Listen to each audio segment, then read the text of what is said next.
Hello friends, இந்த வீடியோவில் வந்து ஏப்ரல் மே 2025 19th ஜூன் நடக்க போகிற EC 3491 communication system subject important வச்சு தான் பார்க்க போகிறோம்.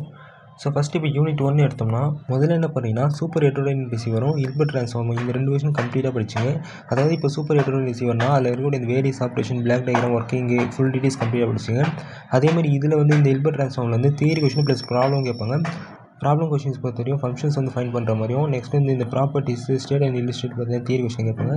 ஸோ கம்ப்ளீட்டாக இந்த ரெண்டு விஷயம் நல்லா தெளிவாக படிச்சுட்டு அப்புறம் ரிமைனிங் இந்த டிஎஸ்பி, எஸ்எஸ்பி, விஎஸ்பி இதோட மாடுலேட்டர் கம்ப்ளீட்டாக நீங்கள் படிக்கணும். இதில் ரொம்ப முக்கியம் வந்து டிஎஸ்பி. இதில் வந்து பார்த்தா ரிங் மாடுலேட்டர்னு ஒரு டாபிக் இருக்கும். இது வந்து தனியாக இப்போ செப்பரேட்டாக கேட்கலாம். அதே மாதிரி ஜென்ரேஷன், டிமாடுலேஷன் ஆஃப் டிஎஸ்பி, எஸ்சின்னு பார்த்தீங்கன்னா கொடுப்பாங்க. ஸோ நீங்கள் வந்து பார்த்தீங்கன்னா இந்த 3 டாபிக்ஸ்க்கு கம்ப்ளீட்டாக படிச்சிங்க. அதில் முக்கியமாக இந்த டிஎஸ்பி கம்ப்ளீட்டாக படிச்சிங்க. நெக்ஸ்ட் வந்து filter and phase shift method of generation of SSB signal. So இந்த ஃபேஸ் ஷிஃப்ட் மெத்தட் ரொம்ப முக்கியம்.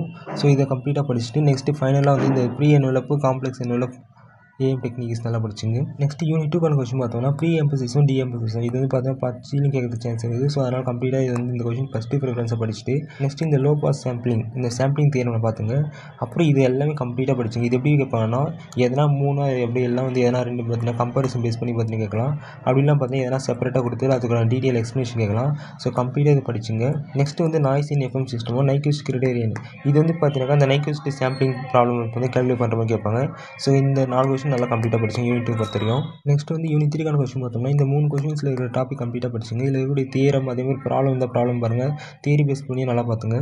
நெக்ஸ்ட் வந்து யூனிட் 4 கொஸ்டின் பார்த்தோம்னா ஃபஸ்ட் என்ன பண்ணிங்கன்னா கேரியர் சின்க்ரோனைசேஷன் இந்த டாபிக் கம்ப்ளீட்டாக நல்லா கவர் பண்ணுறேன். இதை படிச்சுட்டு போய் நெக்ஸ்ட் வந்து இந்த பிபிஎஸ்கே, பிஎஃப்எஸ்கே, கியூபிஎஸ்கே இந்த மாதிரி பார்த்தீங்கன்னா ஒவ்வொரு டாபிக்ஸும் கம்ப்ளீட்டாக படிச்சிங்க. இதுலேருந்து எதனா ஒரு சப்டிவிஷன் பார்த்தீங்கன்னா கேட்பாங்க. அதே மாதிரி இந்த கேரியர் சின்க்ரோனைசேஷன் இந்த டாபிக்னு கேட்கலாம். ஸோ கம்ப்ளீட்டாக படிச்சுன்னா ஒரு கொஸ்டின் ஈஸியாக பண்ணிடலாம். அண்ட் ஃபைனலாக யூனிட் 5 கொஸ்டின் பார்த்தோம்னா ஃபஸ்ட்டு நம்ம என்ன இன்டர் சிம்பிள் இன்டர்ஃபரன்ஸ் இது ரொம்ப முக்கியம். ஸோ படிச்சுட்டு போய் நெக்ஸ்ட் இந்த ரிமைனிங் இருக்கிற டாபிக்ஸ்லாம் நல்லா படிச்சிங்க. ஓகே, இப்போ வந்து பார்த்தீங்கன்னா 5 யூனிட்கான இம்பார்ட்டன்ட் கொஸ்டின்ஸ் பார்த்துறோம். இப்போ இந்த கொஸ்டினுக்கான ஸ்டடி மெட்டீரியல்ஸும் அதே மாதிரி 42 மார்க்ஸ்க்கு வந்து பார்த்தீங்கன்னா ஆப்பில் வந்து அப்டேட் பண்ணியிருக்கோம் பிடிஎஃபாக. ஆப் லிங்க் வந்து வீடியோ டிஸ்கிரிப்ஷன் இருக்குது. ஸோ வேணும்னு டவுன்லோட் பண்ணி படிச்சிங்க. ஓகே, எல்லாரும் நல்லா படிங்க. நெக்ஸ்ட் வீடியோ பார்க்கலாம். பாய்.